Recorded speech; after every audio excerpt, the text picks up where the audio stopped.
Mature player, experience player, এই ধরনের player national টিমে যদি যতদিন না রিটায়ার না করে থাকেন, আমার মনে হয় না বয়স কোনো বার হতে পারে। একজন খেলোয়াড় কেমন পারফর্ম করছেন, তিনি দলের জন্য কোথায় প্রয়োজন, প্রতিটা দলের কিন্তু একটা গেম প্ল্যান থাকে। কোনো খেলোয়াড় যদি সেই গেম প্ল্যানের সাথে যায়, তিনি যদি ওই গেম প্ল্যানের চাহিদা মতো খেলতে পারেন, তাকে দলে না নেওয়ার পিছনে কোনো কারণ নেই। ডেফিনেটলি এটা নির্বাচকদের ব্যাপার, কাকে কোন সময় ব্যবহার করবেন, কোন একাদশ সাথে কাকে নেবেন বা স্কোরটা কেমন হবে, সেটা আসলে একটা গেম প্ল্যানের অংশ থাকে, টিমের প্ল্যানের একটা অংশ থাকে।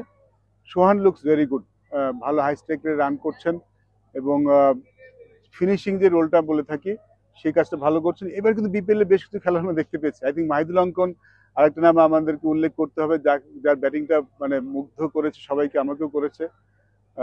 জাকের আলী অনেক আমার মনে হয় যে একটু কম ব্যবহৃত হয়েছেন, তাকে একটু আগে ব্যাটিং করলে ভালো হতো। বাট দের সাম নেম যারা আমার মনে হয় যে ভালো করছেন। সোহান না, আমার মনে হয় মাহিদুল অঙ্কনও ভালো করছেন। বাট সোহানের একটা এক্সট্রাঅর্ডিনারি এবার দেখতে পেয়েছি, as a captain he did very well.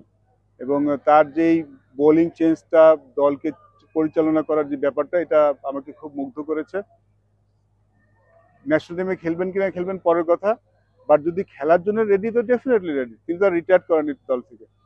আমার মনে হয় তাকে টেস্ট ম্যাচে নেওয়া হয়েছিল কারণ তার ফার্স্ট ক্লাসের ব্যাটিং দেখে। ওই সিজনের ফার্স্ট ক্লাসে তিনি খুব ভালো ব্যাটিং করেছেন, সেই ব্যাটিং দেখেই নিশ্চয়ই নির্বাচকরা তাকে লাল বলে বলে নিয়েছেন। এই ফরম্যাটে সোহানকে, অঙ্কনকে আমি অনেক আগে থেকে চিনি, বয়স ভিত্তিক দল থেকে, হাই পারফরমেন্স দল থেকে অঙ্কনকে আমি চিনি। এই ধরনের ব্যাটিং আসলে ওর কাছ থেকে আমি করে দেখিনি। ওর যে চেঞ্জটা, এটা আমরা দেখতে পেয়েছি এবার বিপিএল, খুব ভালো দেখেছি।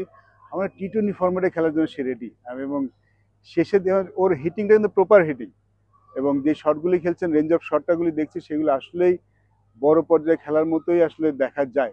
তো আই থিঙ্ক লাল বলে খেলেছে, খুব একটা সুযোগ পায়নি। বাট 50 ওভার না, বাট টি-20 ফরম্যাটের জন্য আমার মনে হয় হি ইজ রেডি নাও। দুজনে তো নতুন ব্যাটসম্যান কিন্তু নাম, তাদের সম্বন্ধে আমরা জানি। এবং দুজনই ভালো ইনিংস খেলছেন, ইম্প্যাক্টফুল ইনিংস খেলছেন, যেটা খুব ইম্পর্টেন্ট। এবং যে জিনিসটা আমি একটু মেনশন করলাম, যে তাদের দুজনের strike rate is very high. শুধু রান করাটা না, টি-20 ফরম্যাটে রানের সাথে স্ট্রাইক রেটটাই কিন্তু একটা ম্যাচের ভাগ্যটা গড়ে দেয়। এটাও ঠিক যে 120 রানের চেস করতে আপনি স্ট্রাইক রেট বেশি বড় হওয়ার দরকার নেই। কিন্তু এবার লিটনের ব্যাটিংয়ে যে পরিবর্তনটা দেখতে পাচ্ছি, যে ক্রিকেটিং শট খেলছেন এবং সাকসেস হচ্ছেন। আমরা দেখতে পাই লিটনকে ইন পাস দেখেছি, অনেক সময় শট ম্যানুফ্যাকচার করতে আউট হয়ে গেছেন, বাট এখানে কমপ্লিট ব্যাটসম্যানের মতো ব্যাটিং করছেন, হুইচ ইজ ভেরি গুড। একটা জিনিস এই বিপিএলে যদি দেখেন, যে পার্থক্য যদি আমরা দেখি এবার বিপিএলে বাংলাদেশি ব্যাটসম্যানের মধ্যে, সেটা হচ্ছিল সবার স্ট্রাইক রেট কিন্তু বেশ ভালো। যারা ব্যাটিংয়ে রান করছেন তাদের স্ট্রাইক রেট ভালো, যেটা আমাদের টি-20 ফরম্যাটে একটা সমস্যা ছিল। আমরা যদি ন্যাশনাল টিমে খেলতে যাই, যদি আমাদের প্লেয়ারগুলিদের দেখেন, দেখবেন যে আমাদের স্ট্রাইক রেটটা বেশ বিলো, অন্য দলের থেকে স্ট্রাইক রেট খারাপ।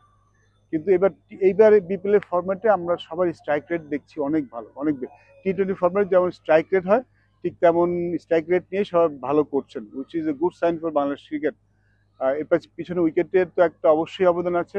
আমার মনে হয় গ্রাউন্ডসম্যানদের একটা ধন্যবাদ জানানো যেতেই পারে, বিকজ এত লম্বা একটা টুর্নামেন্ট কন্টিনিউয়াসলি খেলা হচ্ছে, এই অবস্থায় ভালো উইকেট প্রডিউস করছেন তারা। আমার মনে হয় 85% ম্যাচের উইকেট খুব ভালো ছিল।